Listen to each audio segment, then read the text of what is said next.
A 12-year-old boy, Tyrese Porter, entered a bank to deposit his birthday money. What should have been a proud moment became embarrassing until his mother arrived and altered the situation without raising her voice. Tyrese Porter wasn't typically a nervous child. He was quick with a joke, fast on the court, and intelligent enough to keep up with children 2 grades older. This morning, a clammy feeling gripped his hands, and his breath came in short bursts as he gazed up at the large glass doors of Crestmark Bank on Fremont Avenue in Tempe, Arizona.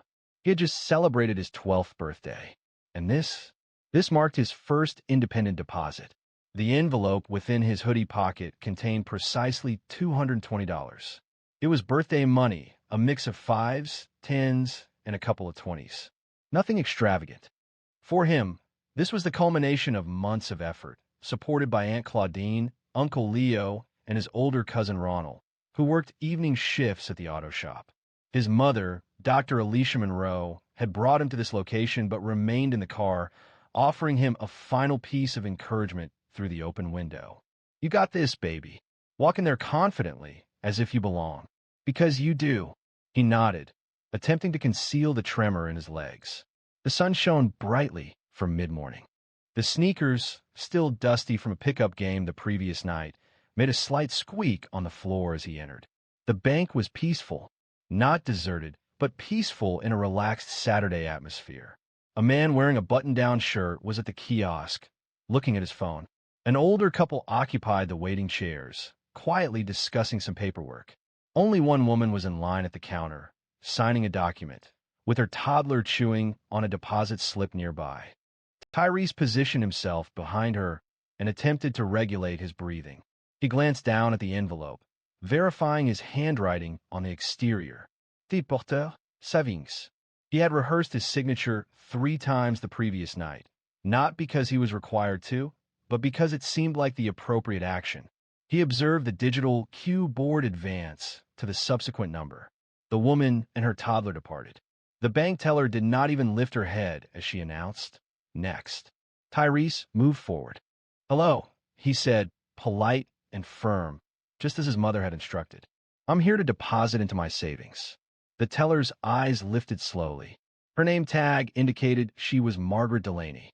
She appeared to be in her late 50s, with silver-streaked brown hair and a largely unchanging, tight-lipped expression. She offered no smile, no greeting in return. Instead, her gaze immediately fell upon the envelope he held. "And where did you obtain that sum of money?" Tyrese blinked, uncertain if he had understood her question correctly. "It's my birthday money," he stated, raising the envelope slightly. "My aunt and my cousin had given it to me. I simply wanted to deposit it."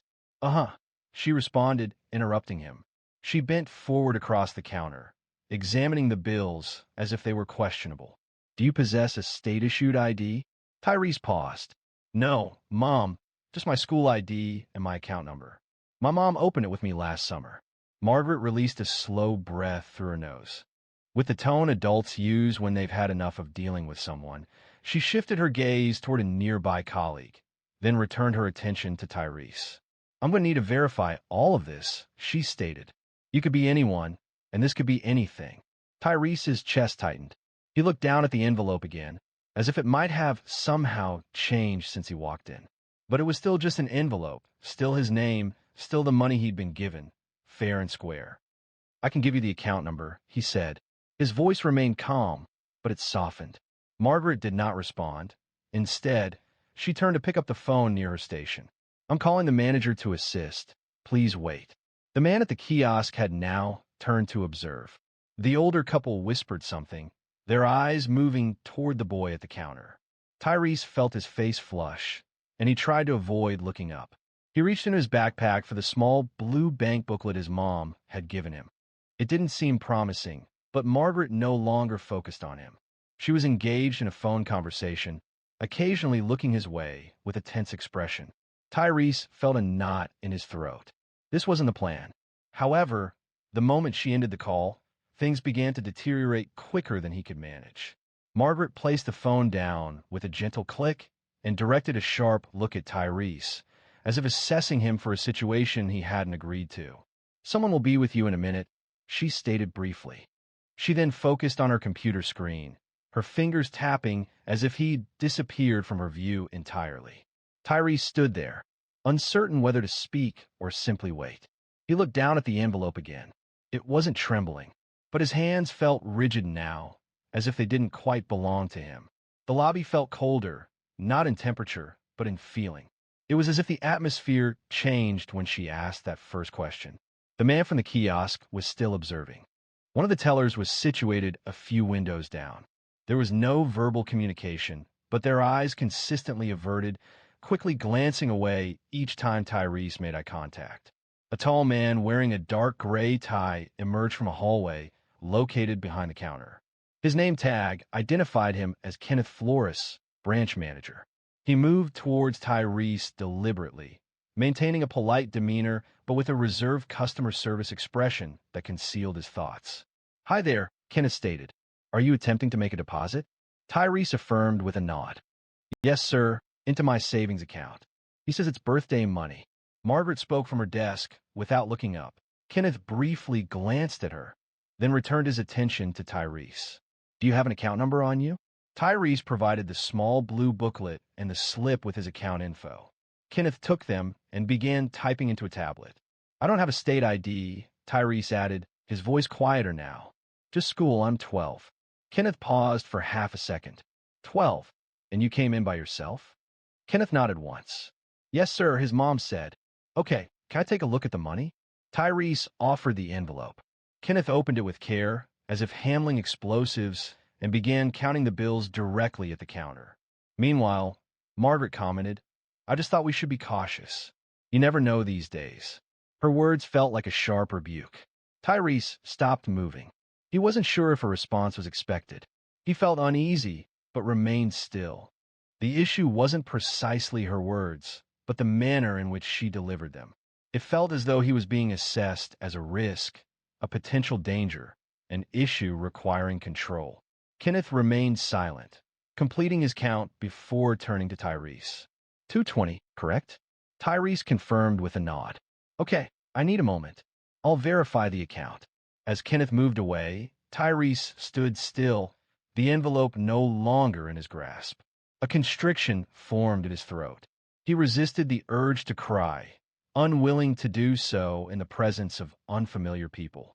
He attempted to recall what his mom always said: "You're not the problem, baby.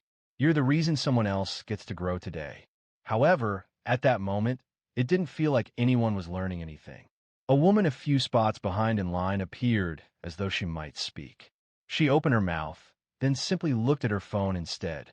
When Kenneth returned, he handed Tyrese the slip confirming the account and deposit total. "You're all set," he said. "It's gone through," Tyrese whispered, thanking him. As he turned to leave, Margaret quietly added, "Better safe than sorry." The comment wasn't loud, but it was audible. Tyrese halted his departure. His ears burned once more.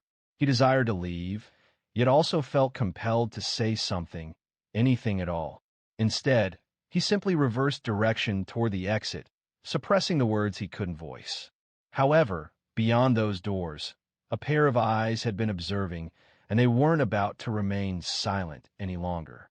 The glass door opened slowly, and a woman entered, her presence immediately altering the atmosphere. Dr. Alicia Monroe commanded attention without speaking. Her blazer was a crisp slate blue with subtle pinstripes, and her heels clicked across the polished floor with purpose. Alicia carried herself with an air of assuredness. Heads turned, some driven by curiosity, others by a natural response. She wasn't seeking attention. However, she was here for her son. The moment she entered, Tyrese noticed her. His shoulders tightened, not with fear, but with something akin to relief. It was like finding the handle on a locked door. Margaret looked up. Her expression tightened briefly, as if anticipating this moment. Alicia didn't immediately go to the counter. Instead, she walked directly to her son, placed a gentle hand on his back, and spoke to him, her voice low enough for only him to hear. "You okay?" Tyrese nodded, though not convincingly. She refrained from pushing the matter. Instead, she shifted her attention to the counter, making eye contact with Margaret, then Kenneth, who had returned, perceiving a change in the atmosphere. "Good morning," Alicia stated, her voice steady and composed. "I'm Dr. Alicia Monroe. Tyrese is my son." Kenneth adjusted his throat and offered a brief, polite smile. "Yes, ma'am, everything is handled. His deposit has been processed." "That isn't what I'm here to discuss," she responded. Her voice remained level. There was no need to raise it. Each word broke the silence. "I observed my son enter here independently today, displaying pride and readiness to accomplish something adults frequently advise children to do, to be responsible. Rather than receiving guidance, he experienced questioning, doubt, and humiliation." Margaret's face reddened. "Ma'am, I was simply adhering to protocol. Your protocol does not involve accusing a child of suspicious conduct because he arrived with cash on his birthday." Kenneth intervened promptly. "Dr. Monroe, I want to assure you that was not our goal." Alicia turned slightly, her hands remaining still at her sides. "Are you aware of how many accounts my company maintains with this bank, Mr. Flores?" Kenneth moved slightly. "I understand there are three. Langford Innovations, your personal account, and Monroe Education Group." "That is correct," she confirmed. "I have directly instructed more than 300 young students in this city regarding financial literacy, predominantly black and brown, many of whom are entering environments where they face immediate judgment. Therefore, I am not unfamiliar with this discussion." A silence descended upon the lobby. Even the toddler from earlier had become quiet. Margaret began to speak, but Alicia raised her hand, not to cut her off, but to momentarily suspend the discussion. "This extends beyond just Tyrese. This concerns every child who enters a place like this and is told, whether subtly or overtly, that they don't belong, that they must demonstrate something that no one else is required to demonstrate. Do you request state identification from every child, or just mine?" Margaret's voice lowered. "That isn't equitable. It's unjust to impose that burden on a 12-year-old simply because you presume something about him before he even greets you." Alicia retreated slightly and indicated her son. He entered the space, behaving as we instruct parents to guide their children. Rather than receiving recognition for his efforts, he was perceived as a potential problem. The elderly couple in the waiting area briefly looked at each other. One of them offered a deliberate nod. While not everyone appeared at ease, they seemed alert. Tyrese observed his mom with wide eyes. It wasn't simply the content of her words that surprised him, but also her delivery. Calm, deliberate. She didn't raise her voice, nor did she seek sympathy. She spoke truthfully before those who were present. "I'm not requesting an apology," Alicia stated finally. "I am requesting awareness." Yet, as the impact of her words became apparent, Tyrese remained silent, as something within him still felt the need to complete what he began. A brief stillness fell over the room. Kenneth stood rigidly behind the counter, his hands clasped together, reminiscent of a school principal delivering a lecture. Margaret's gaze had dropped, focused on the laminated calendar close to her keyboard. The branch was silent, unusually so. However, Tyrese wasn't noticing any of that. He remained looking at his mom. She hadn't spoken loudly. She didn't need to. The way she held herself was striking, as if each word she selected was a brick intentionally set. He understood she was upset. He sensed it in the tightness of her shoulders. Beyond that, she possessed a protective, steady, and unwavering nature. He aspired to emulate those qualities. "Tyrese," she stated, turning slightly. He paused, surprised by her question. He had assumed she would manage the situation as she typically did, sheltering him and resolving issues to spare him involvement. However, she was now presenting him with an option. He glanced at the adults behind the counter. He observed the woman who had made him feel like an outsider. He glanced back at his mom, who stood there as a barrier between him and a world that hadn't yet learned how to properly interact with him. He inhaled deeply. "I came in here to complete the tasks adults had instructed me to do," he stated. His voice faltered slightly, but he persevered. "Preserve my money, manage it independently, demonstrate responsibility." His hand clenched around the unused envelope still folded in his pocket. "I wasn't anticipating any festivities or the like," he added. Margaret looked up at him now, Her expression had softened. I had everything needed: my belongings, my account information, and my school ID. I remained composed throughout, even when I couldn't grasp the reason for the different treatment. He didn't explicitly state it was due to my race, wasn't necessary.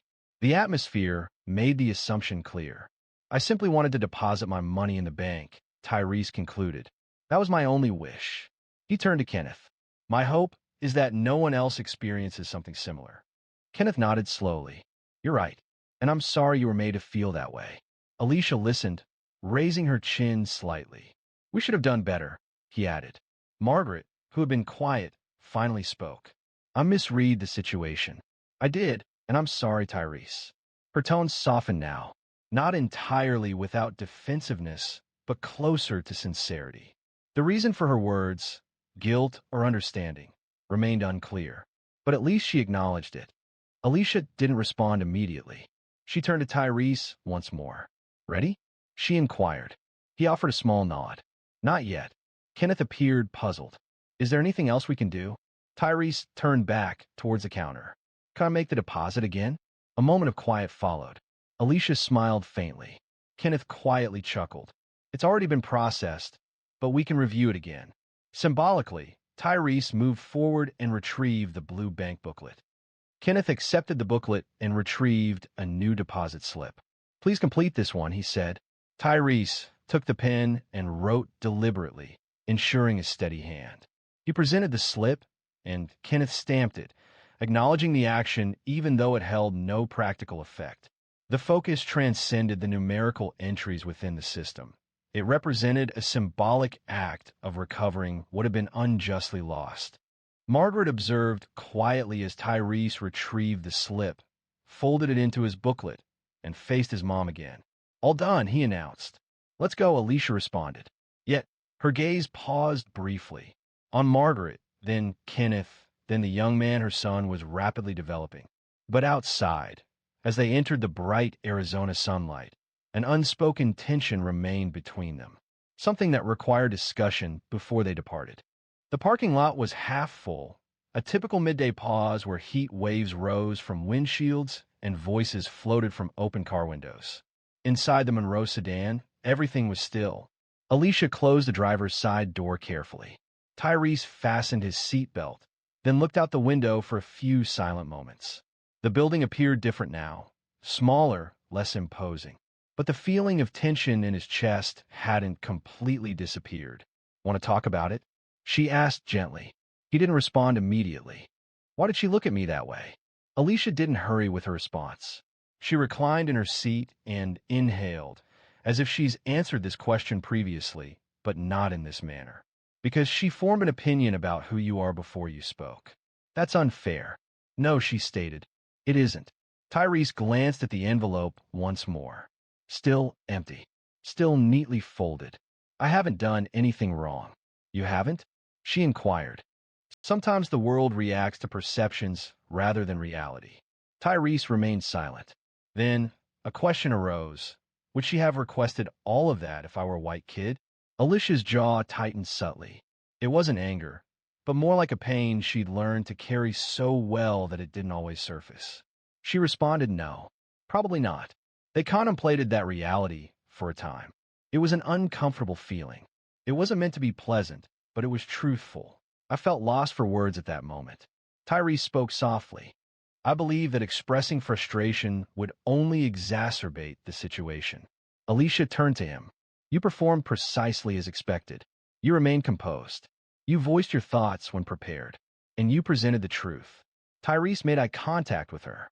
You did not appear displeased that I initially remained silent.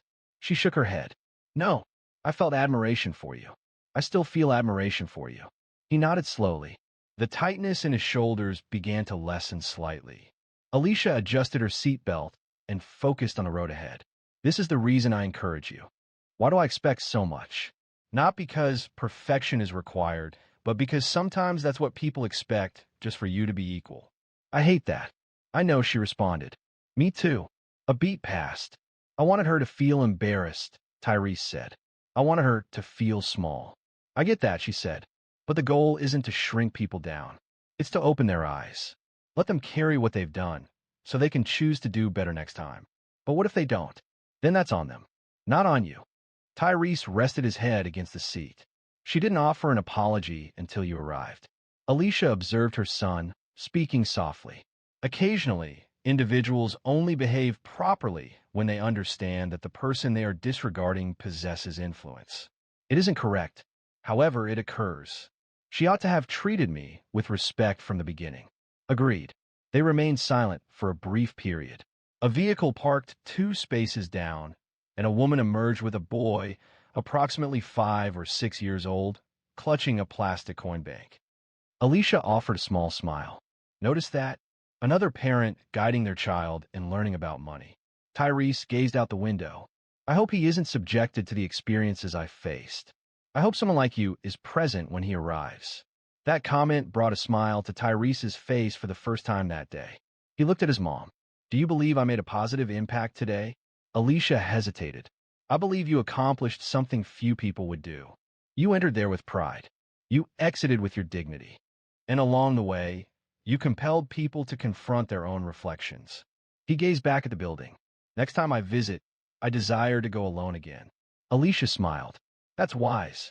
As she inserted the key into the ignition, there remained one more lesson Tyrese needed to grasp. Something she'd withheld since the moment he entered that bank. The car emitted a quiet hum as Alicia turned the key, but she paused before driving away. Her hand rested on the gear shift, her fingers still for a moment. There's something I didn't tell you, she said, her eyes fixed forward. Tyrese looked over. About what? About that bank? About Margaret. He waited. I've been there before, she said a few months ago.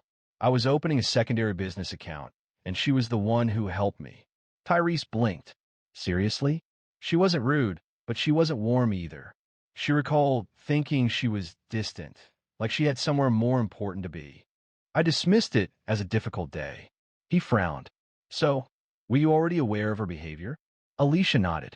I suspected something, but I didn't anticipate you experiencing the most significant impact. Tyrese glanced out the window again, his jaw clenched. Do you believe she acts this way toward other children? I'm unsure, Alicia responded. However, I recognize what prejudice appears as, masked by a smile or its absence. Tyrese settled back in his seat. He felt frustration, not anger, towards his mom, but rather a burden from the complexity that had enveloped something seemingly straightforward. I don't understand, he murmured. People frequently advise doing the right thing, saving money, being polite, and arriving punctually. Then this occurred. Alicia glanced at him. That's because doing the right thing doesn't always guarantee reciprocal treatment. However, it does mean you're developing something irreplaceable. What's that? Character and memory. The kind that remains with you, so when another child experiences it, you'll know precisely how to react. He paused briefly. Then, will this not be the last instance of this kind of event? Alicia slowly shook her head. Likely not. Tyrese breathed deeply through his nose. That's good, she smiled gently. But next time, the impact won't be the same. You'll be prepared, and perhaps the people around you will be more capable too, because you compelled them to confront something they wish to avoid. He examined the envelope, repeatedly opening and closing it as if it were origami. Then he stated, I still want to do it properly. The deposit? You already completed it, she responded, looking at the booklet in his lap. No, I mean return another day. Enter, complete the form, hand it to someone who shows me respect. Alicia's smile widened. You want to repeat the process. I want to conclude things correctly. He said it without pause. Alicia nodded slowly. We will do that when it's convenient for you. Tyrese straightened up. When I do, I won't question my decisions. I'll walk in as if I'm meant to be there, because you're meant to be, she said. You always have been. Don't allow a single moment to diminish you. He considered those words briefly. Afterward, he opened the glove box, placed the envelope inside, and secured it definitively. There's no reason to keep something that's meaningless. She lifted an eyebrow. Are you certain? Yes, I believe I've just made the most significant contribution already, she chuckled. A quiet feeling originating deep within his chest. You truly are your father's son, she remarked. Tyrese smiled. I say that when I'm being clever. You say it when I'm being wise. They departed the parking lot gradually, the bank receding behind them. As the car joined the main road, Tyrese looked down at the deposit booklet one last time before placing it into his backpack. The numbers were visible. However, the most significant aspect wasn't documented. He had acquired it without spending any money. However, before the day concluded, Tyrese had one final statement. It was a truth not found in formal education. They were midway back when Tyrese spoke again. His tone was even, yet his delivery prompted Alicia to look at him. You ever feel tired of having to prove something every time you walk in a room? She didn't respond immediately. The road stretched ahead, flat and unobstructed, the Arizona sun drawing distinct shadows across the dashboard. She understood the importance of thoughtful replies to questions like that. Constantly, she observed Tyrese focused on his hands. I didn't even do anything wrong, he stated. Yet it felt necessary to justify herself, even for a simple deposit. You did, she confirmed. And that's what makes you remarkable in a positive sense. You entered with honesty and departed with your dignity. You refused to allow them to diminish it. He remained silent for a period. Then, he expressed a desire to not feel anger constantly. You don't need to, she responded. Anger isn't the objective, it's a signal. What follows is what holds significance. Tyrese inclined his head, seemingly contemplating her words. So, how should I handle it? She asked. You must bear it constructively. Allow it to refine you, not to make you unyielding. He nodded, as if processing her advice. Alicia stopped at a gas station, needing to purchase a bottle of water before completing the drive. Stepping from the car, she lightly tossed her keys into Tyrese's lap. Lock the doors if you need to. I won't be long. She then entered the store. For the first time that day, Tyrese found himself alone. This time, he had only his thoughts. He glanced down at the keys, then looked back at the parking lot. It wasn't about the bank anymore. It was about the way people viewed him before he even had a chance to speak. About how his mom had faced challenges he hadn't known existed until today. He felt a sense of needing to stand with more confidence, to shoulder a greater burden, despite the unfairness of it. The car door made a sound as Alicia came back with a chilled bottle of water. She gave it to him silently, returned to the driver's seat, and fastened her seatbelt. Tyrese unscrewed the lid and drank. He said, placing the bottle down, I believe the most difficult aspect wasn't her asking all those questions. It was the expression on her face, as if I wasn't worthy of being present. Alicia nodded thoughtfully. That's the method they employ to make you vanish, she said. Not through words, but through uncertainty, through silence. With that expression, he continued, his voice gaining strength, but I didn't vanish. No, you didn't. She reached out and briefly squeezed his hand, adding, and you won't. Not now, not ever. The remainder of the drive was completed in near silence, but it was a silence that felt substantial, not devoid of meaning. As they arrived at the driveway, Tyrese moved forward and gazed at her. Alicia smiled, as she always did. I'm not just going to remember how they treated me, he stated. I'm going to remember how I responded. That's the lesson, she confirmed. That's what makes you unstoppable. Tyrese opened the door, took his backpack, and hesitated. I think next time, he said, I'll bring someone else with me, such as Jordan or Micah, and teach them how to manage it as well. Alicia's face brightened. That's what leaders do, she said. Tyrese offered a small, assured nod. So, I suppose I'm a leader now. He stepped out into the sun, and this time his footsteps didn't sound nervous or unsure. They sounded like someone who knew exactly where he was going. If this story resonated with you, even in a small way, please don't just scroll past. Share it, discuss it, because every child like Tyrese deserves to enter the world with confidence. And if you're still reading, please subscribe. There's more to come. It was assumed she would be vulnerable, simply another black woman living alone. What they failed to realize was that she had support monitoring their every action. The moving truck arrived on a Tuesday, late morning. This was a time when most people were at work or running errands. However, in Roseville, California, early retirement and home offices meant that people observed everything. and someone was already observing from across the street before the lift gate even touched the driveway. Rochelle Carrington, age 42, stood beside her black SUV, a clipboard held in her hand, offering the movers hushed directions. She was tall, with a self-assured stance and a tranquil gaze, moving with the grace of someone who conserved her energy. Her attire consisted of jeans, boots, and a long-sleeved t-shirt, marked with a small breakfast stain, a detail she disregarded. This was not a display of style. It was the beginning of a new phase in her life. She had finalized the purchase of the two-story home just 1 month earlier. It featured a Spanish tile roof, beige stucco, and neatly trimmed hedges. This was a place that declared, "I built this," and she had, though not as her neighbors imagined. The first visitor was a tall man wearing khaki shorts and a golf cap. He identified himself as Douglas Varnell, the head of the HOA.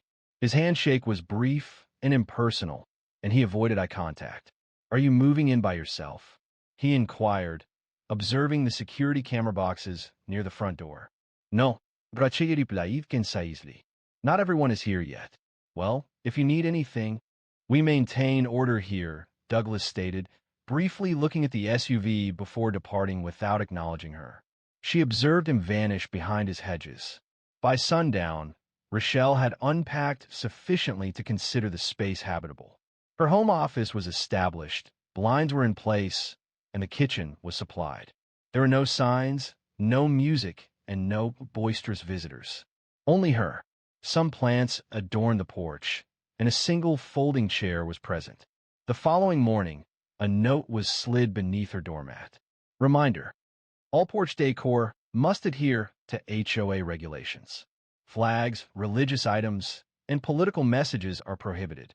No name, no signature, just that. She chuckled. She didn't have a flag displayed, only a hand-painted ceramic sun her niece created in art class.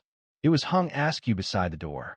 That afternoon, while adjusting her mailbox height, as the HOA had noted it was non-uniform, she observed a woman in yoga pants walking her dog slowly past her house.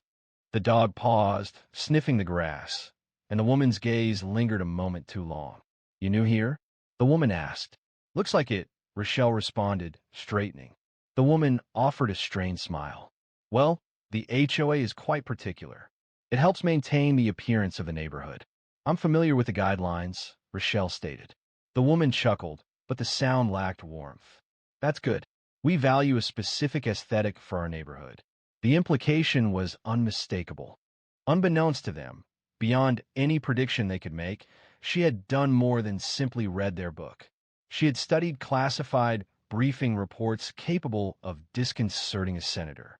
She had overcome language barriers, handled explosives, and participated in clandestine negotiations in countries she couldn't disclose. A neighborhood association would not deter her. Nonetheless, something felt amiss. She had relocated frequently, new towns, new cities, but the welcome felt staged. A forced pleasantness, conversations tinged with observation. Consequently, she installed the cameras, not out of suspicion, but out of readiness. One positioned above the door, another at the side entrance, and two angled in the front yard, addressing areas overlooked by most. That night, she stood on her porch with a glass of water, observing the street lights activate. A breeze rustled the leaves, and a lone car passed slowly, increasing its speed once it cleared her driveway.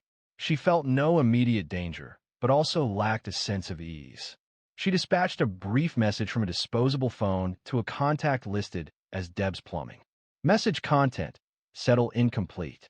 Activity already odd. Logging first flags. Standby. There was no response. She didn't require one.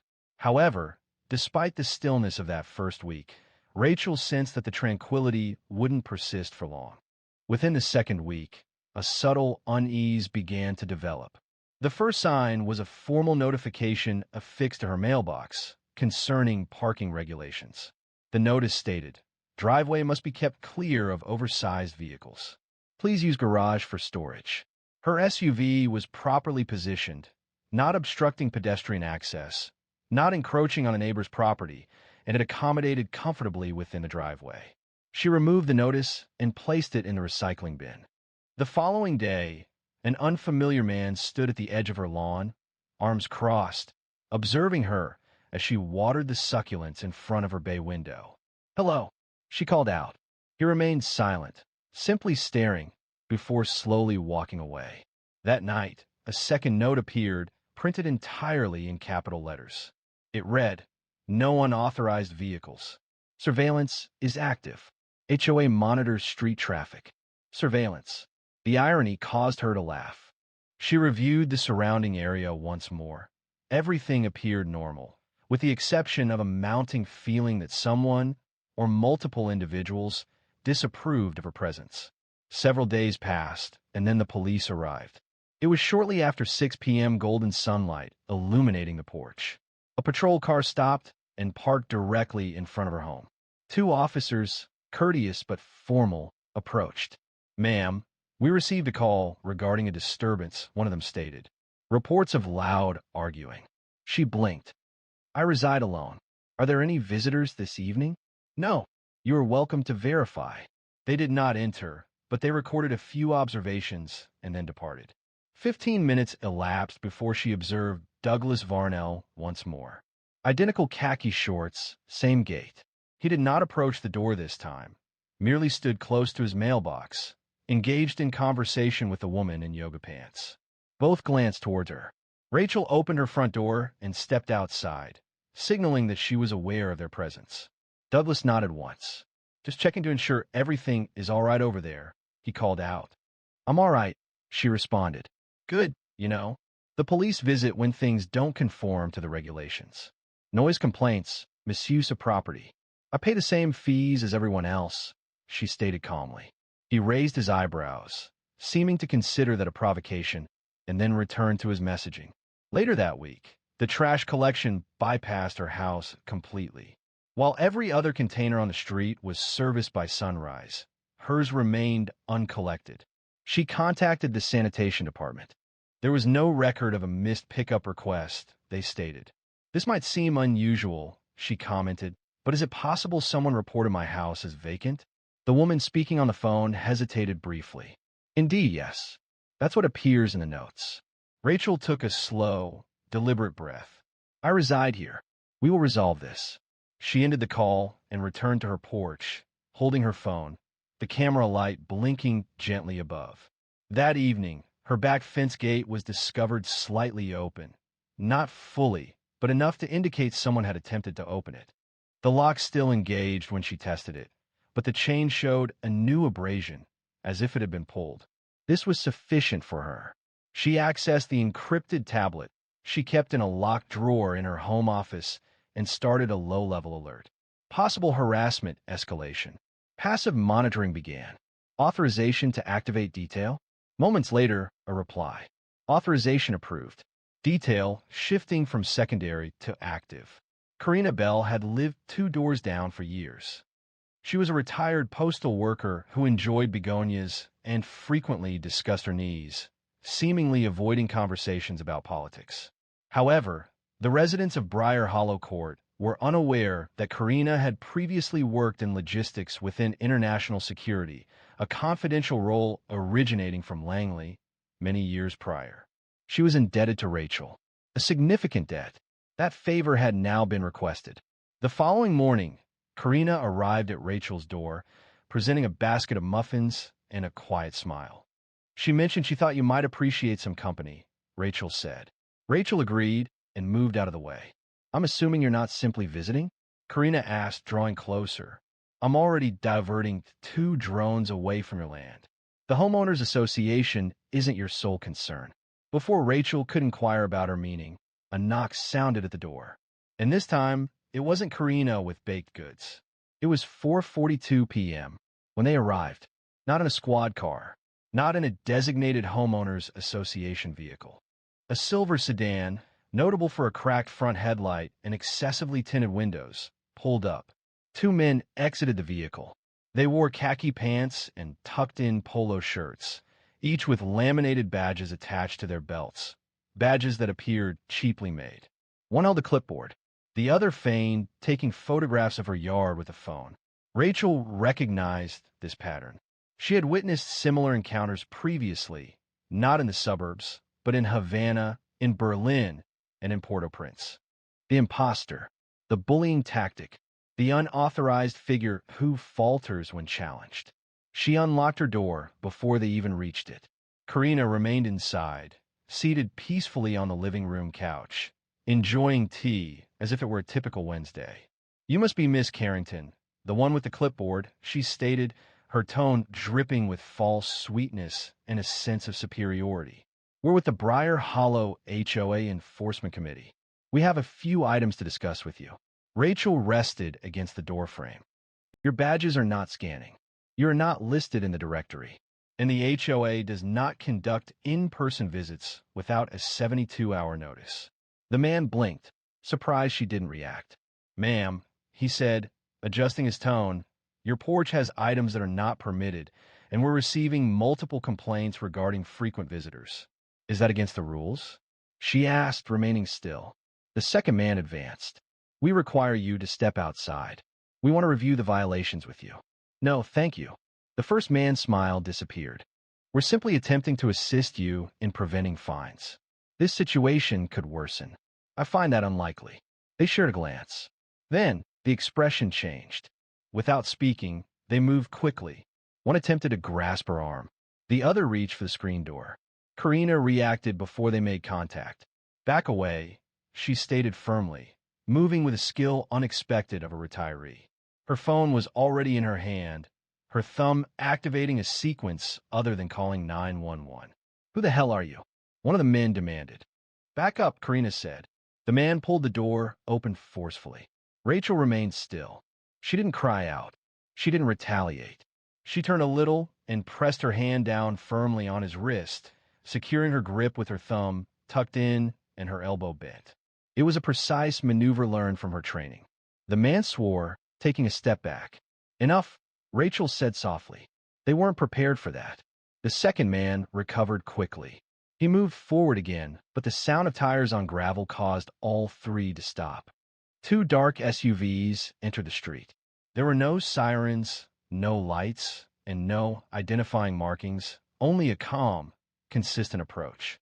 The men glanced back, attempting to assess the situation. "You can run," Rachel stated, "but it will be more difficult." The men remained still. One appeared to be breathing heavily, while the other attempted to appear composed. Shortly after, both SUVs stopped.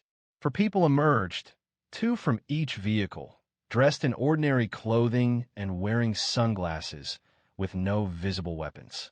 They proceeded together, swiftly and effectively. The individual holding the phone attempted to flee. He managed 6 feet before being restrained, with his arm twisted behind his back and his phone sliding across the pavement. The person with the clipboard made no attempt to resist. He simply sat down on the porch step, as if his confidence had been abruptly removed. One of the agents, a slender man with graying hair, addressed Rachel. "Miss Carrington, are you all right?" She affirmed her well-being. Minimal physical contact. No injuries were sustained. The camera recorded the entire incident. "Excellent," he stated, then turned to Karina. Karina shrugged, acknowledging the notification. The timing felt correct. Within 10 minutes, the two individuals posing as law enforcement officers were secured, their identities confirmed, and they were positioned on the curb, resembling reprimanded children. Residents started observing from behind curtains. Several opened garage doors and lingered in the darkness, feigning sweeping activities. No one intervened. Even Douglas Varnell, the taller of the two men, now in handcuffs, finally spoke. "We were just trying to make sure the neighborhood stayed safe." "From what?" Rachel inquired. He remained silent, but his eyes' movement towards the Douglas Varnell house indicated his intentions clearly. The other man's gaze directed at Douglas Varnell's house was observed. It wasn't missed by Rachel. It wasn't missed by the agents. It wasn't even missed by Karina, who now stood quietly beside the porch steps, arms crossed, her eyes fixed on the street as if observing a chessboard illuminate. An agent, a woman in her late 30s with a distinct New Jersey accent, overheard the interaction. She gave a single nod to her colleague and walked along the sidewalk towards Douglas's front door. He did not respond to the knock. Shortly after, the agent requested a second team. There were no sirens, only unmarked vehicles as previously. It was a display of clean, cold, silent efficiency. By this time, several more neighbors had emerged, remaining close to mailboxes and speaking quietly among themselves. None of them moved closer to the house. Rachel remained seated on her porch, still and observant, watching the events transpire.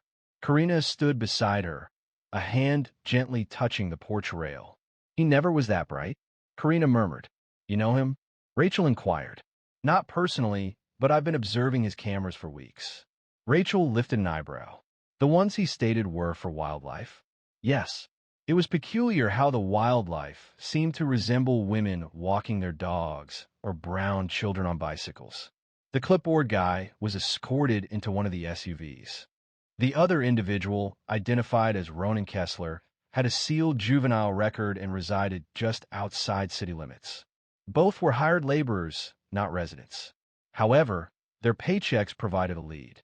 One of the agents returned to the porch, crouching to Rachel's eye level. "We are currently reviewing surveillance footage. Your neighbor across the street has cameras. We are obtaining access through municipal override." The agent paused. "Do you think he is connected?" "I believe whoever is orchestrating this considered you an easy target." Rachel gazed across the street. Douglas's front window blinds were now closed completely. "You're going to find this surprising," the agent stated. "Situations like this, they occur more frequently than one might assume. Fabricated HOAs, independent residents, private contractors, all operating discreetly. However, they selected the incorrect address this time." Karina quietly laughed. "Absolutely." An hour elapsed, and the federal agents possessed sufficient evidence to knock on Douglas's door. This time he responded. Rachel didn't hear everything that was said, but she observed his expression when he understood this extended beyond a local matter. He was questioned about payments routed through a shell company, the number of anonymous police calls he had recorded from his residence, the fabricated notices, and the bogus HOA violations. He attempted to dismiss the inquiries. He supposedly stated, "Just doing my part to keep things orderly." However, order wasn't the core issue. The problem wasn't about porch decorations or SUVs. The difficulty arose because someone such as Rachel Carrington, given her measured actions and unwavering composure, undermined the sense of authority some residents valued in areas like this. They were unaccustomed to someone who didn't require their validation. Now, each of their methods had been recorded, the timing noted, and data compared. Returning to the porch, Karina moved nearer. "Are you all right?" "I'm fine," Rachel replied, "but I'm weary of this routine." Karina offered a slight smile. Perhaps a rewrite is in order. By evening, news had circulated. 2 arrests were made, a federal investigation commenced, and a request for voluntary interviews was sent to several homeowners on the block. Remarkably, no one questioned how Rachel had reacted so swiftly or why tactical agents had arrived in less than 10 minutes. They were unaware of the agency clearance, the debt of gratitude, or the discreet surveillance that had been ongoing for the past 5 weeks. Most importantly, they didn't realize who they were confronting as what seemed like a simple removal became a public event. Now, it was impossible to ignore what lay hidden just below the surface. By the next morning, the neighborhood felt shaken. It was evident in the closed garage doors, in the disrupted routines of morning walkers, and even the talkative couple on the corner remained silent. The normal pace was broken, and everyone understood the reason. Rachel was on her porch once more, holding coffee and with one leg crossed. There was no music, no book, only observation. She had experienced observation previously, in locations where a smile directed at the incorrect individual could result in detention. However, here in Roseville, the interactions followed a subtle understanding. Neighborhood expectations, community principles, safety anxieties, harassment disguised in a cardigan. Karina approached mid-morning, a file held beneath her arm. She remained silent until she was seated. "They were digging deeper than I thought," she said. "We caught 3 more devices near your yard, hidden in sprinkler heads. Rachel blinked. They planted audio? Worse, motion sensors, thermal reads. Somebody was building a case for something, or pretending to, from across the street. Another neighbor, an older woman named Leanne Price, peered through her curtains. This time, she didn't flinch when their eyes met. She was the one who called the cops on you. Twice, Rachel said quietly. Karina refrained from questioning how he possessed that information. Later that afternoon, a federal vehicle made a return visit, this time carrying official documents, subpoenas. The investigation had broadened. An examination of Douglas Varnell's finances uncovered a series of payments directed to private neighborhood enforcement agents working through a business named Civic Harmony Consultants, LLC. Their actions extended beyond simply fabricating HOA credentials. They were components of a loosely structured system designed to instill intimidation. This operation wasn't recent, nor was it particularly well concealed. The matter simply hadn't faced scrutiny before. Until now. Now, with a formal federal document involved, it was receiving serious consideration. A representative from the HOA board arrived later that day, appearing distressed. A quiet woman, Marisol Dupree, holding a notepad and offering apologies frequently. "We weren't aware, Miss Carrington," she said. "Douglas managed all enforcement concerns. We hadn't authorized any personal visits." "He informed me you had," Rachel said. Marisol averted her gaze. "I am truly sorry. Please don't apologize." Rachel emphasized the need for transparency, stating, "Let people know what happened." "We will." Before Marisol departed, she hesitated at the foot of the porch steps. "If it means anything, we're grateful you didn't retaliate, that you remained calm." Rachel responded, "I didn't remain calm. I remained prepared." News of the incident spread beyond the cul-de-sac. By the weekend, a local news van arrived. The reporter did not make contact, simply filming discreetly from a distance until federal agents requested they depart. The incident was already gaining traction online. A recording from a neighbor's Ring camera captured a portion of the confrontation, including the fake HOA badge, the shouting, and the takedown. When the clip appeared on social media, it ignited widespread anger.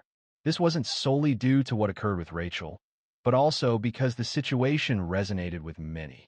Messages flooded in from across the country. One person shared, "This happened to my dad in Austin." Another recounted a similar experience in Phoenix, noting that the police sided with the HOA. The pattern of individuals wielding rules as a tool, it's a genuine problem. The streets of Roseville became a subject of discussion, not due to their well-maintained lawns or excellent school ratings, but because of what occurs when private power believes it can operate without accountability. Later that night, Karina brought over 2 glasses of wine. The sun had set. The porch light hummed gently above them. "You thinking about moving?" she asked. "No," Rachel said. "Not yet." Karina nodded. "Good, because it's different now. They know someone's observing from a distance, but the significant change wasn't among the neighbors." The realization dawned on Rachel. She understood how silence allowed them to operate and how a carefully chosen reply could effectively halt that activity. 2 days elapsed before a discreet meeting occurred at an unremarkable building close to the Sacramento Municipal Complex. There was no media coverage, no sensational announcements. Simply a table, 4 chairs, and 3 individuals who possessed a true understanding of how things functioned. Rachel was positioned at the far end, wearing all black and with a manila folder placed before her. Directly facing her was Agent Colin Braddock, the lead investigator for the now-active federal inquiry into Civic Harmony Consultants. A DHS cybersecurity representative sat to his left, their expression unreadable. Karina was positioned on Rachel's right, maintaining her usual composure. "What you're dealing with," Braddock began, "extends beyond this HOA, or even this neighborhood. The group you identified? They have been operating in clusters across several western states." Rachel acknowledged this with a nod. "They exploit delayed accountability, focusing on local homeowners associations, retirement communities, and gated suburbs." Braddock indicated a tablet. "They create a facade of authority, use regulations as weapons, and target individuals who don't conform. typically those with out-of-state license plates or who appear different, particularly if they move in without drawing attention. They went beyond establishing a false authority, Karina stated. They were collecting information. The DHS representative looked up. Your residents had passive thermal tags. That is not homeowners association technology. It's surplus military-grade equipment. Braddock leaned forward. Here's the part you're likely to find concerning. He indicated a flagged communication from 6 months ago. One of our side channels detected it, but it wasn't initially prioritized. He slid the document across the table, a printout of an encrypted email chain with the subject line, New resident, confirmed background, CIA link. Rachel read it silently. Someone was investigating me before I even closed escrow. We believe so, Braddock stated. While they weren't entirely sure of your identity, their discomfort was evident, and the harassment began swiftly. It was a probing of limits. And if I had strongly opposed it, she mentioned they would portray me as the instigator. He confirmed this. It's a recognizable sequence. They instigate reactions, then amplify the pressure. They deliberately accumulate records to suggest instability. Karina added, they've underestimated this individual. Braddock offered a knowing smile. That's the consensus we've been receiving. This extended beyond individual grievances it always had. The situation Rachel encountered wasn't a simple dispute between neighbors. It was interwoven within a broader structure that relied on unspoken agreements. Following the meeting, as they headed to the car, Karina questioned the outcome. Do you believe this will hold now? With the charges and the exposure? Rachel responded, they'll suppress some of it, shielding the homeowners. Details will be concealed. But someone is observing now. It's no longer hidden. That evening, back at home, she retrieved a long untouched, dusty photo album from her bedroom closet. The album contained pictures from past projects, some with unclear faces, and others cut from international newspapers. Among them was a faded photograph of her mother standing in front of their house in Paterson, New Jersey, during the time a neighbor attempted to initiate eviction proceedings due to a zoning issue. She had resisted, steadfastly, and ultimately prevailed. That determination persisted. As dusk settled, Rachel stepped onto her porch once more. This time, she wasn't alone. Several neighbors, those who had previously avoided her, were walking dogs, watering plants, and acting as if they didn't notice her. A man across the street offered a small wave. She made no response. Not yet. She settled, crossed her arms, and gazed out at the cul-de-sac she now perceived distinctly. Not as a haven, but as a reflection. I used to think I could simply buy peace, she said aloud. Karina, having returned, responded while looking at her phone. You still can. It simply costs more than many anticipate. They remained in silence for a considerable time. Within the building, the cameras continued to record events. This wasn't due to an expectation of further incidents, but because detailed records were now essential for safety. Although the immediate danger seemed to have subsided, Rachel understood that the situation wasn't resolved. True success wasn't achieved through a single apprehension or a single exposure. It was about refusing to allow herself to diminish. A week later, the neighborhood had resumed its familiar routine. Lawn services were operating again, and children were riding their bikes. However, a palpable sense of caution lingered, particularly near the Carrington house. Some people offered waves, others deliberately avoided looking. A few seemed to desire an apology, but lacked the words to express it. Rachel didn't wait for them to decide what to do. Each morning, she worked from her home office. Her evenings were spent tending to the garden, which she had neglected since moving to Meadow Creek. She began walking around the neighborhood again, not out of obligation, but because she was able. Influence wasn't solely about defense. It was about existing openly without needing authorization. Karina arrived one evening, carrying a folded lawn chair and a chilled bottle of mineral water.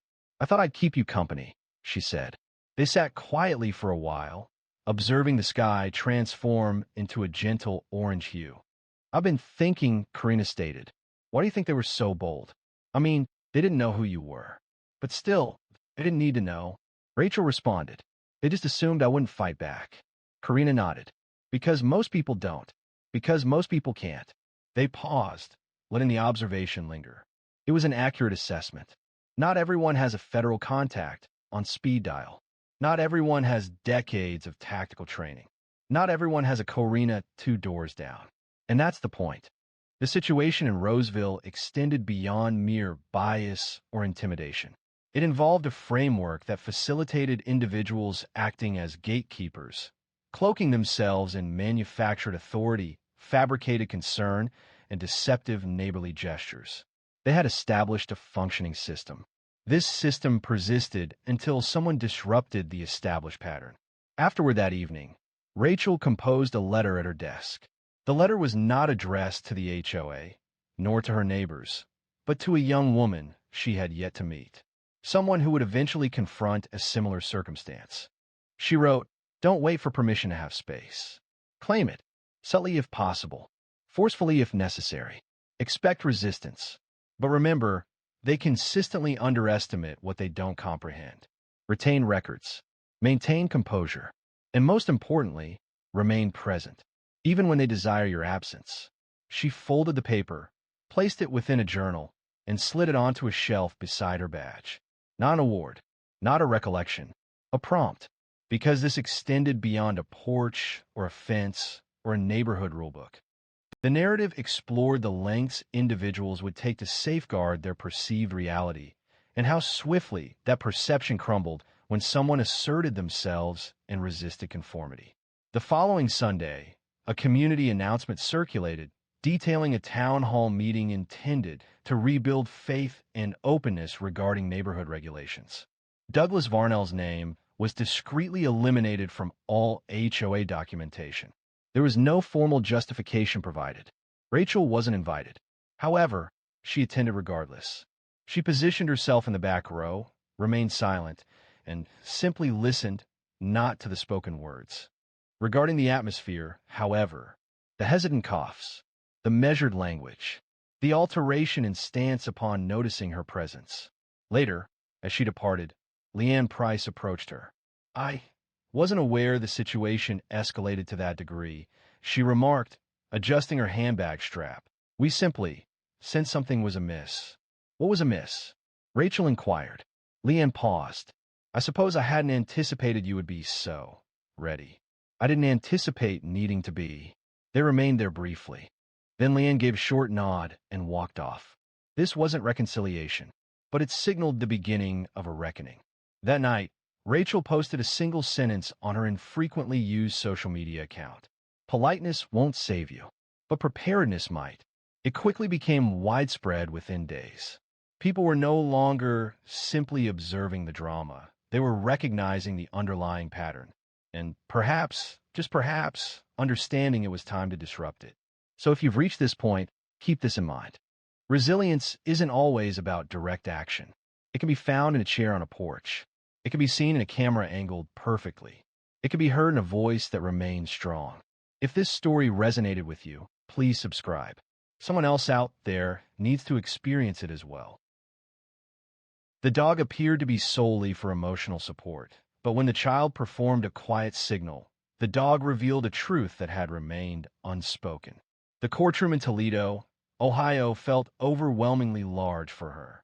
8-year-old Tanya Ellison sat upright in her chair, her feet dangling above the floor, holding the leash of her golden retriever, Milo, firmly in her hands. Her braids were neatly done, and her pink barrettes made a quiet clicking sound with any head movement. She spoke little, showed no signs of nervousness, simply remained still and observant, appearing remarkably composed for a child in a room filled with unfamiliar faces, awaiting a discussion of subject no child should need to comprehend. Beside her, Milo remained motionless as well. He sat close, his eyes partially closed, his comforting presence against her leg. Many assumed the dog's purpose was to ease her anxiety and provide a sense of security within the imposing environment. And while that was a contributing factor, there was a deeper significance, far more than met the eye. From a bench, Judge Mark Halbard looked down. He was in his 60s, his gray hair thinning and his glasses perpetually sliding down his nose. Throughout his career, he had presided over numerous cases, gang violence, difficult family court proceedings, and even widely publicized trials. However, something about this young girl held his complete attention. Perhaps it was the calm focus in her eyes, or perhaps it was the dog, or maybe it was the fact that not a single person in the courtroom, even the defense attorney, was able to elicit a reaction from her. The room held a considerable number of people, enough that quiet murmurs occasionally arose as someone moved closer to whisper. Seated on the left was the defendant, Russell Banning, a man in his late 40s with short hair, a pressed shirt, and his hands carefully placed in his lap. His lawyer repeatedly tapped a pen against the table, anticipating the cross-examination. Tanya had not yet glanced at Russell. Kendra Ellison, her mother, was seated 2 rows back, quietly holding a tissue in one hand and a cross necklace in the other. She hadn't uttered a word since entering the building, simply keeping her gaze fixed on her daughter, hoping the moment would quickly pass. She feared it wouldn't. Judge Hal barred, then cleared his throat. "Mrs. Ellison, are you ready?" Tanya glanced at her court-appointed therapist, who offered a slight nod from the front bench. She did not return the smile, only offered a single nod. "Yes, Your Honor," the therapist responded on her behalf. "She is ready." The judge nodded briefly and turned to the bailiff. "Bring the witness." A door opened to the side, and 2 officers entered. The man accused of changing Tanya's life walked deliberately to the stand, attempting to appear calm, but his eyes repeatedly darted toward Milo, and Milo, who had been entirely relaxed until that moment, raised his head. Tanya didn't react, though her hold on the leash became a little firmer. No one observed it. The prosecutor rose, straightened her jacket, and started her questioning. "Mr. Banning, can you state where you were on the night of August 14th? Russell moved closer to the microphone. "At home, watching TV. "Alone?" "Yes." "And do you expect us to simply accept that?" He relaxed against the chair. "I'm being truthful." From the visitor's area, Kendra's hand squeezed the tissue once more. Tanya avoided his gaze, yet her breathing altered, a delicate, regulated rhythm, as if deliberately cultivating composure. The interrogation continued, initially focusing on establishing sequences of events. Then, the photographs were presented, images that should never be displayed in a courtroom. Tanya averted her eyes. Milo moved nearer to her. The atmosphere in the room diminished. The weight of the moment was palpable, not from the spoken words, but from their absence. Russell subtly adjusted his position. He asserted that her account was fabricated, interrupting the prosecutor's subsequent inquiry. "That dog," he commented, "is simply trained to respond. This entire situation is a fabrication." At that moment, Tanya deliberately raised her hand, positioning it behind her back. She then tapped her fingers twice, gently. The movement was subtle, barely perceptible. A missed blink would have meant overlooking it entirely. Milo's ears immediately rose. However, none of the individuals present anticipated what he would do next. Approximately 2 months prior to the court proceedings, Tanya was seated on a folding chair in her aunt's backyard in Decatur, Georgia, observing Milo pursue a red tennis ball across the lawn. The sun was beginning its descent, bathing the surroundings in a golden hue. She held the ball in her hand, but refrained from throwing it. Not yet. Her aunt, Carla Newsom, stood nearby with her arms crossed, a gentle smile gracing her features. Carla was resilient. A retired canine handler, she had previously worked in narcotics in Dallas before relocating closer to family. Around Tanya, that rigidity eased. Carla knelt beside her and met her gaze. "Are you certain you want to do this, dear?" she asked. "We don't have to if you're not ready." Tanya didn't respond immediately. She looked at Milo again, now lying on his back in the grass, tail thumping. Then she looked back at her aunt. "I don't want him to look at me," she said quietly. Carla nodded. "Then we'll teach Milo how to watch for you." It started gradually with simple games. Carla would often sit on the opposite side of the yard with a companion, role-playing as if they didn't know each other. If Tanya tapped her left shoe one time, Milo would remain still. If she tapped twice behind her back, Milo was trained to move and position himself between her and the person in front of her. This required consistent effort. Each day following school, and every weekend. Tanya was reserved, but she demonstrated a strong focus. Milo learned rapidly. He possessed a calm demeanor, intelligence, and above all, unwavering loyalty.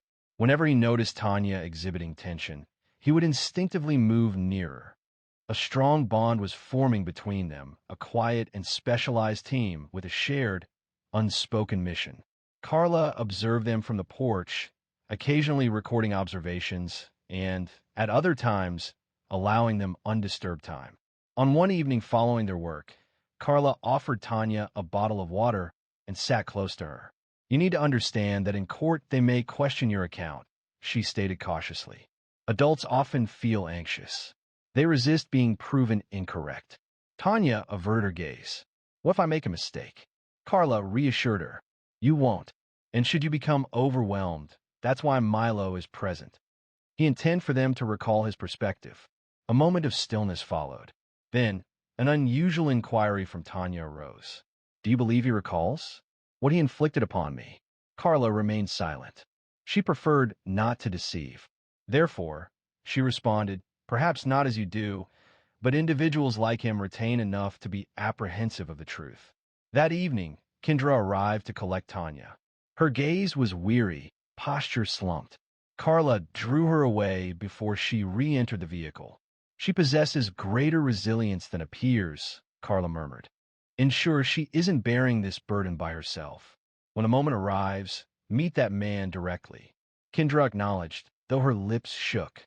Prior to their departure, Tanya returned and embraced Carla. "Thank you," she whispered against her shirt. Carla held her a little longer than normal. The day preceding the court appearance, they conducted one final meeting. Carla wore an old hoodie and mirrored sunglasses, attempting to replicate the courtroom environment. She even rehearsed a few assertive phrases she envisioned a lawyer might use. It wasn't ideal, but it provided assistance. Tanya signaled Milo. Milo positioned himself between her and Carla, remaining steadfast, vigilant, unwavering. Carla felt a constriction in her throat. "Okay," she stated, her voice softer than normal. It was one thing to be prepared, and another entirely to witness it unfold in actuality. Back in that courtroom in Toledo, Tanya remained perfectly still. Milo, now attentive, hadn't moved since she gave the double tap. Russell Banning observed a change in his posture, moving from relaxed to protective. His head rose, his chest moved forward, and his eyes focused intently on the man seated across the room. He subtly leaned away, holding the witness stand's edge. His expression grew strained, though he attempted to mask it with a forced smile. The gesture was not returned, neither by the jury, nor by the judge, nor even by his own attorney, who briefly looked at the dog with a worried twitch in his jaw. Andrea Selden, the prosecutor, paused briefly before resuming. "Mr. Banning, you previously testified that you were by yourself on August 14th. There were no witnesses and no communication records like phone calls or text messages. Is that still your account?" Russell moved his chair.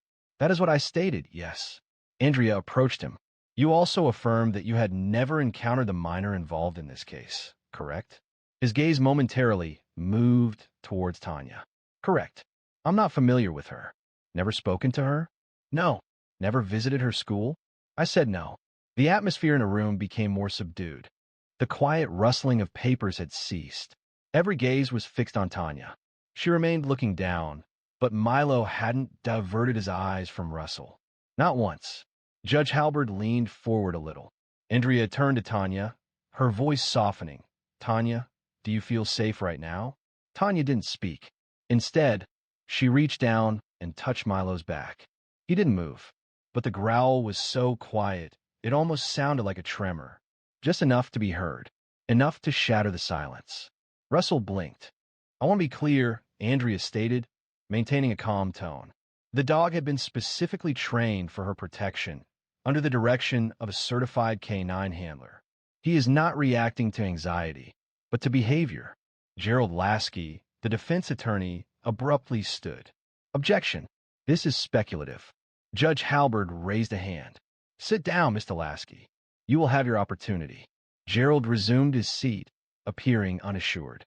Andrea approached the bench and picked up a small folder. Pursuant to the court's approval, I would like to present a short video documenting Tanya's therapy sessions. Permission granted, the judge stated. The screen descended behind the witness stand. A video commenced playing. It depicted Tanya in her aunt's backyard, peacefully walking with Milo. Carla appeared in the frame, portraying different scenarios. One tap, Milo remained by her side. Two taps, he advanced, his demeanor shifting similarly to how it had been in court. Following the video's conclusion, a significant silence ensued. Judge Halberd then addressed Russell directly. I have presided over many trials. I have encountered numerous courtroom dogs, therapy animals, and trained service animals. However, I have never witnessed an animal react with such immediate instinct. Russell attempted to speak, but remained silent. Tanya then raised her gaze, deliberately and quietly. Her voice, when she spoke, was gentle. He does not speak loudly. He only whispers. Andrea turned towards her with kindness. Who, dear? Tanya indicated the man on the stand. Him. A profound silence filled the courtroom. Russell rose quickly. This is a fabrication. Are you allowing a child and a dog to determine my fate? Milo advanced, his growl intensifying. The bailiff intervened swiftly. Sir, please be seated. However, Russell remained standing. He increased his volume. This isn't factual material. It's maneuvering, Milo stated, with a single distinct bark. The judge struck his gavel. Sufficient. Any further disruptions, and you will be ejected from this courtroom. Russell retreated to his chair, his face ashen. He mumbled something quietly, but it was inaudible. The jury observed intently, motionless. Tanya leaned back in her chair, her hand still on Milo's back. She remained silent. However, the truth was no longer concealed within the evidence or legal language. It was now plainly visible to all. One could sense the gravity of the situation. It wasn't a boisterous moment. It wasn't theatrical. It was silent, as if the atmosphere in the courtroom had been suddenly removed. Judge Halbert straightened his glasses and looked toward the bailiff. Let's take a 5-minute recess. He addressed the jurors. Please remain seated. The gavel struck the desk, yet there was no movement. There was no whispering, no throat clearing, only silence. Milo stood motionless, positioned before Tanya, gazing intently at Russell Banning as if he possessed prior knowledge of the outcome. Carla, positioned behind the barrier, made eye contact with her niece. She offered a slight nod, not to influence her, but to signal her presence. Weeks earlier, she had explained to Tanya that you don't need to be loud to anyone. The truth doesn't always need to shout. Sometimes it simply observes. That's what Milo was doing currently, observing, remaining still. Across the room, Russell was falling apart. He pulled at his collar, adjusted his posture, and spoke quietly to his attorney. His voice had changed, now more pointed and uncertain. The composed demeanor he's arrived with was gone, replaced by a noticeable unease. It was obvious to everyone. Your Honor, Andrea said softly, easing the strain. Could the child please stay seated here with her support animal during the break? The judge nodded. She may remain seated as long as she is comfortable. Gerald Lasky, still red-faced, leaned toward Russell, whispering intensely. But his client appeared to be sweating now. Milo hadn't moved. He didn't bark again. He didn't growl again. He didn't need to. The prosecutor approached Carla close to the bench. Was that signal scheduled for today? Carla didn't blink. It was always a last resort. She had never used it until now. Andrea nodded slowly. He must have triggered it without even knowing. She knew what to look for, Carla said. He must have done it before. Back at the bench, Judge Halberd reviewed the footage again, quietly on his monitor. His lips tightened.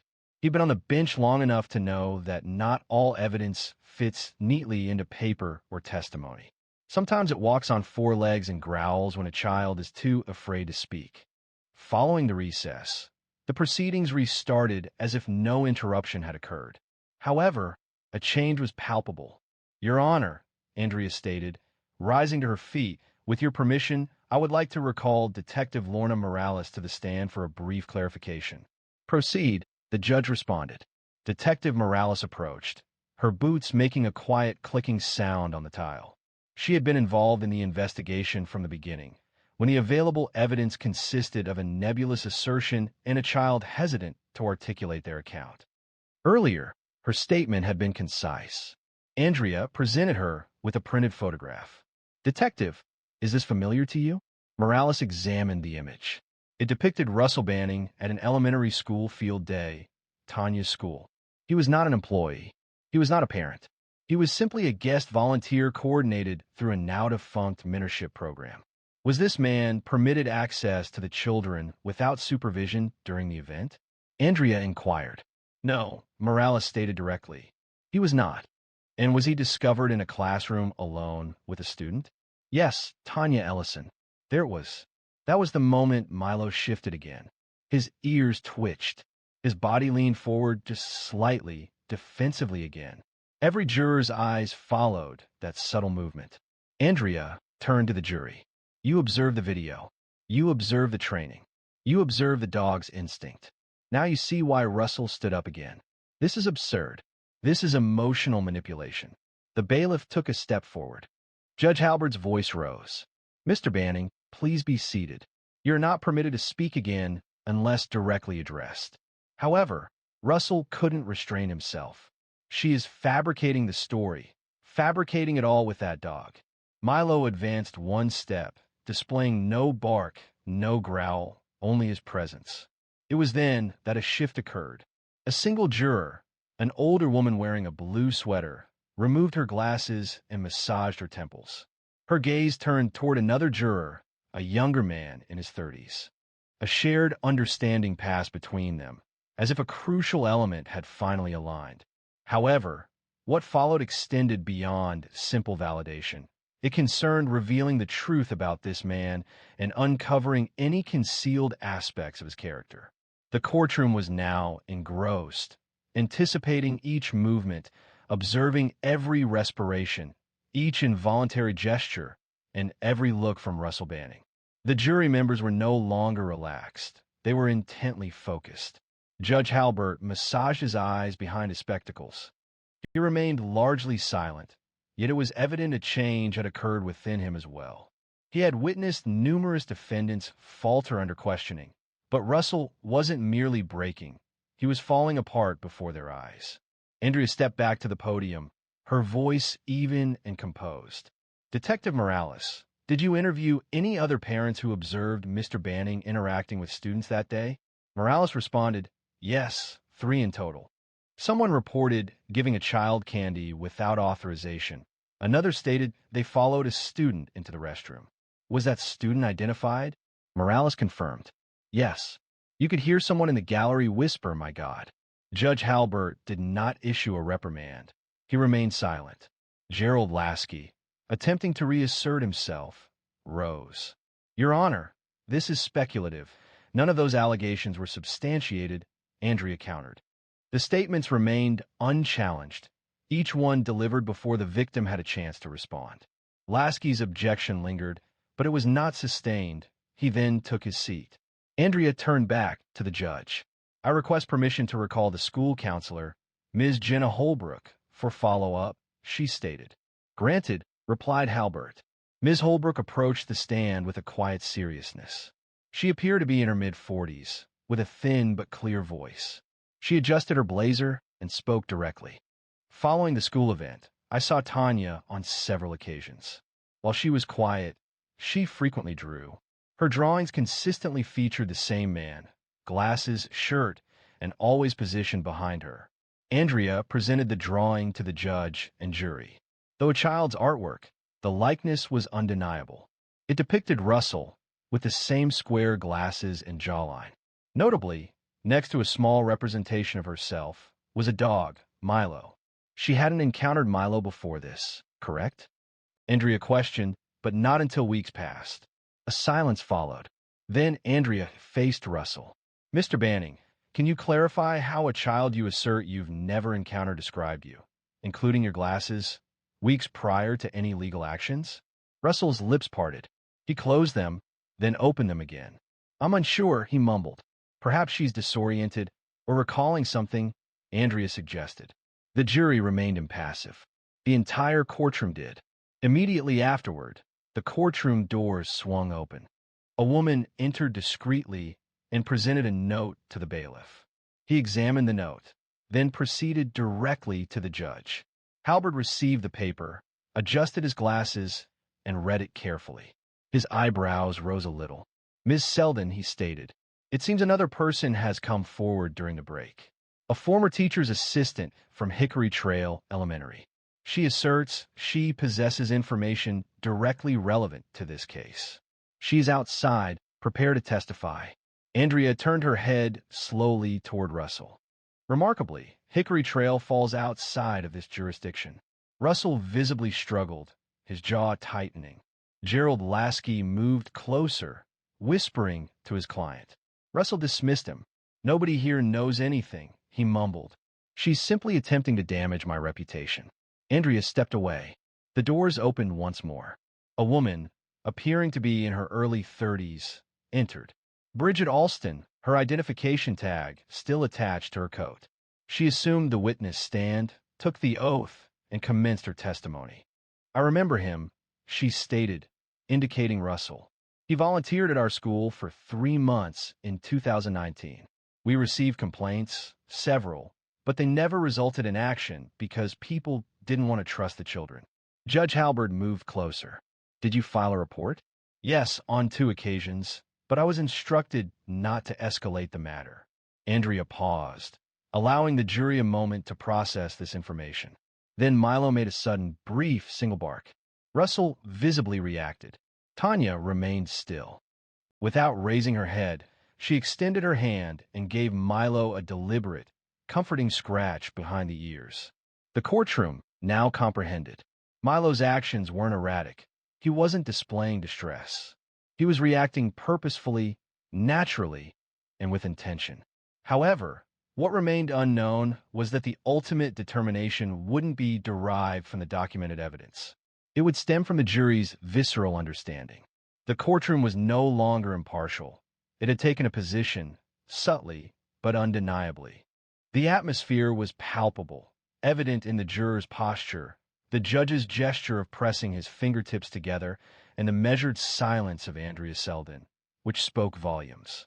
The evidence was presented, but it was the responses that resonated. Milos's, Tanya's, and Russell's cut through the surrounding tension. Judge Halberd addressed the jury box, stating, "We will break for deliberation immediately. Jurors, you will be escorted to the conference room." As the jurors rose and exited, Russell slumped heavily into his chair. A slight tremor ran through his hands, though he attempted to conceal it by adjusting his cuffs. Gerald Lasky murmured something to him once more, but Russell offered no reply.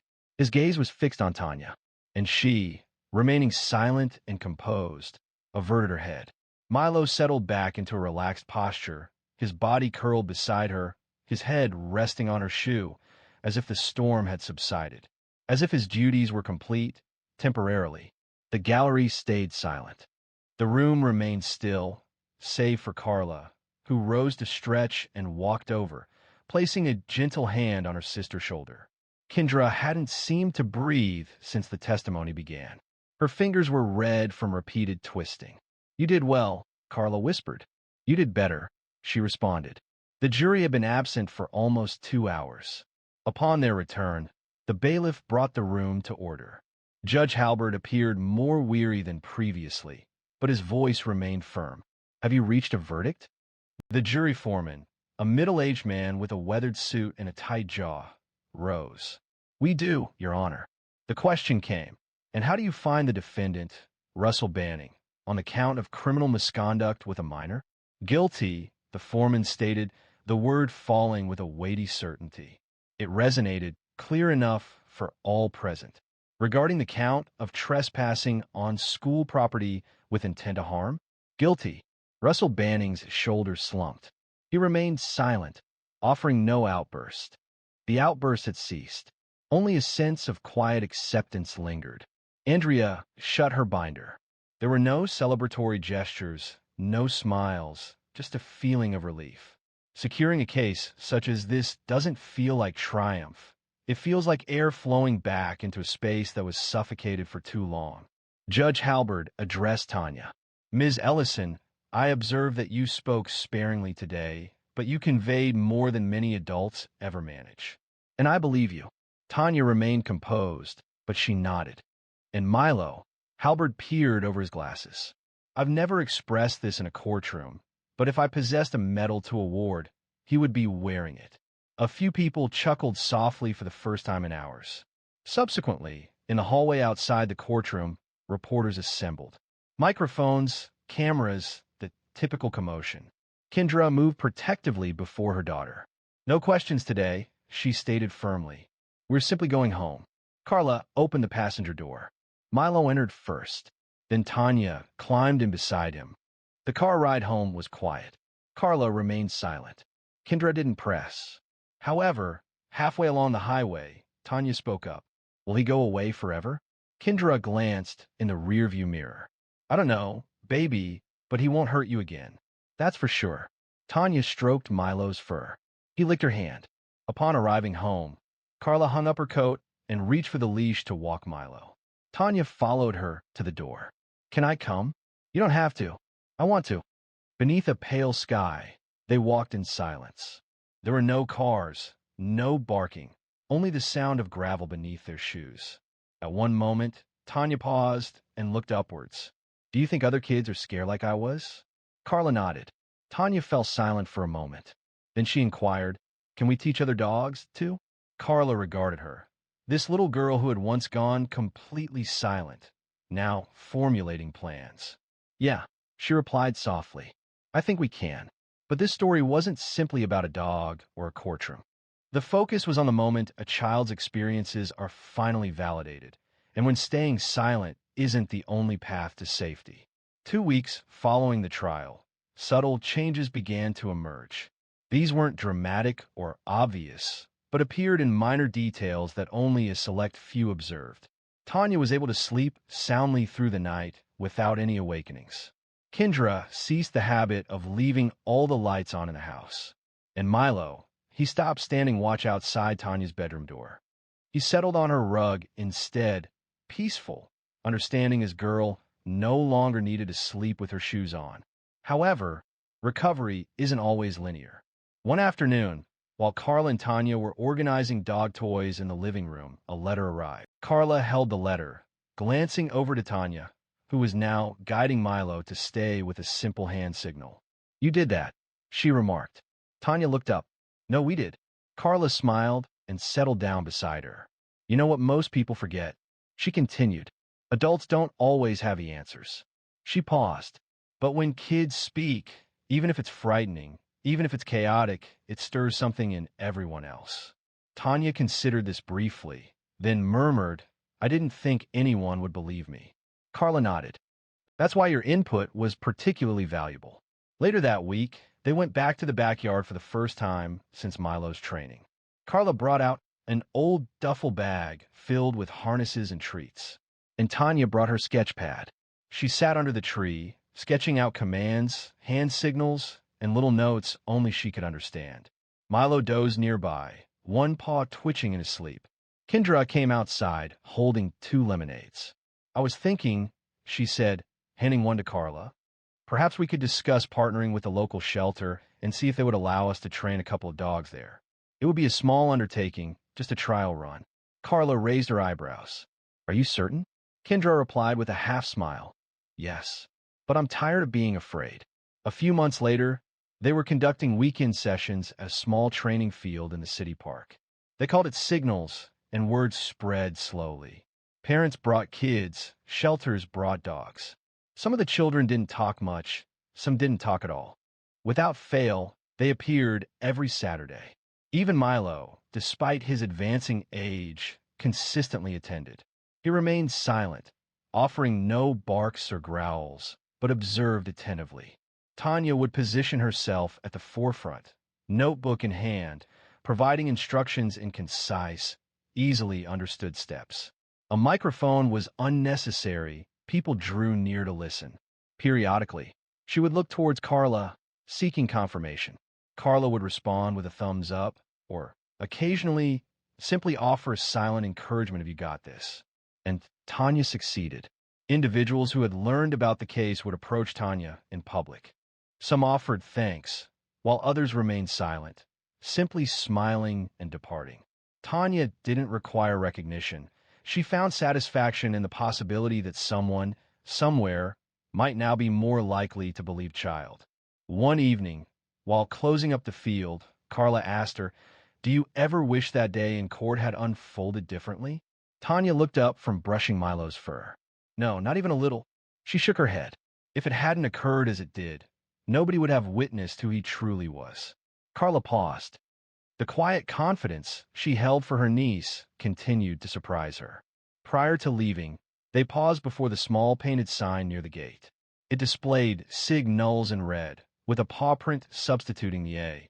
This was Tanya's suggestion. Carla placed her hand on Tanya's shoulder. "You transformed something terrible into something that helps people," she said. Tanya smiled. "He helped me first," she replied. She glanced down at Milo. He blinked up at her, his tail wagging softly. He no longer required instructions. He was already prepared, and perhaps that was the intention. It's often the case that those who appear least imposing possess the most profound insights. And frequently, the most subdued voices resonate most powerfully, particularly when someone or something offers unwavering support. If you've reached this point, thank you. Consider this a prompt to pay close attention, especially when interacting with children, and to trust their instincts when they express discomfort. You may be the only person to do so. If this story resonated with you, please consider subscribing and sharing it with someone who might benefit from hearing it. Remember, there's always someone waiting to be believed.